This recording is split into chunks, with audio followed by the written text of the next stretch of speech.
Hello YouTube and welcome back to the shed.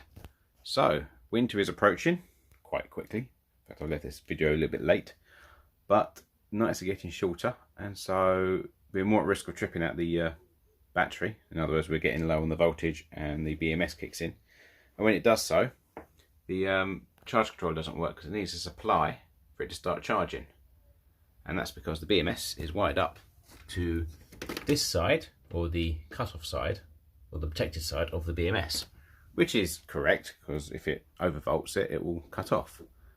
But what I'm thinking of doing is actually moving it to the battery side, so moving the connections to here and here on the battery directly.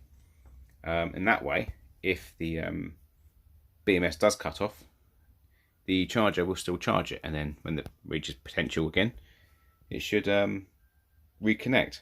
So that's what I'm going to do. Now people can argue whether or not it's the right thing to do, but I don't think it'd be a problem because this is a 24 volt BMS and we can probably go up to 28, 29 volts. That's quite safely on this pack. These lithium iron phosphate batteries, and we should be okay. So we should never get to a point where we can overcharge it.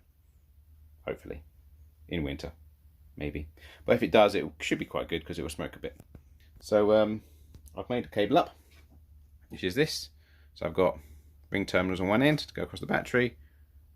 That connection going to the BMS, and I need to add a fuse at some point. I won't do it yet because I'm lazy, but I will. There is a fuse in here, but it should be close to the battery really.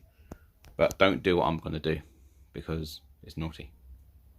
So to kind of prove a point with the BMS charge controller disconnected from the battery, the output of the charge controller goes up to 29.7 volts, which is worst case no load.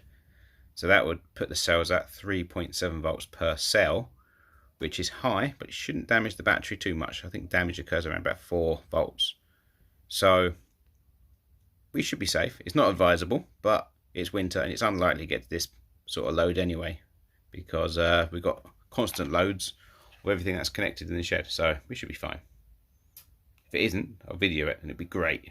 And here we are, we're connected. There's 25 volts on the battery, so there's 25 volts on the charge controller, and that wire goes all the way down into there. I've got a little tiny link wire going in actually. So I've done it, I've changed it with that. I thought if it's a bit of a fuse wire almost, it'll burn out long before anything bad happens. So that's it.